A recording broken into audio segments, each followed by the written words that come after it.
Hi guys, welcome back to Bella Strong TV. I'm your host Karen Harbor, and today and for the next 29 days, we're focused on tips and tricks to get us through the Whole30. Tip number 2. Number 1, drink your water. Number 2, sleep. A lot of times sleep gets overlooked, and I'm definitely guilty of that. Sometimes, or actually, before I ever did the Whole30, I used to think sleep wasn't important to me. I probably got about 4 or 5 hours of sleep, went to bed very late, woke up very early, made it through the day, probably dragging ass. But then I did the Whole30, and about 2 weeks into it, I actually got 8 hours of sleep. And it was probably the most amazing thing ever. Sleep does a lot. It does your body good.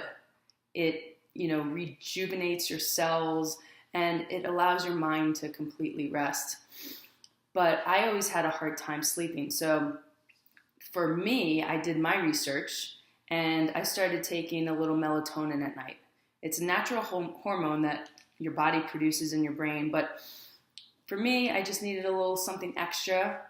I also needed to kind of wind down and start turning off the lights and the computers and everything, probably around 8 o'clock to let my mind rest, and probably going to bed around 9:30. When I'm on the Whole30, for some reason, I get my full hours, 8 hours, without waking up at all.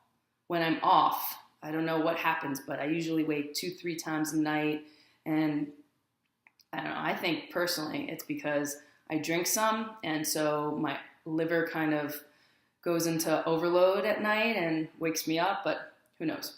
We'll see. I still have to do my research on that one. But anyway, for the next, couple days, if you don't think sleep is important to you, then like water, do a log. See how much you're actually sleeping at night and see how that feels. And then, throughout this process, see if you're actually sleeping more and see if you're feeling better. I did this about 3 times if you go back to my Whole30 journals, my Whole30 confessions and all that. And I started realizing how important sleep is to me and my body and to my relationships and to my work and to my productivity and to everything. So, Tip number 2, focus on sleep.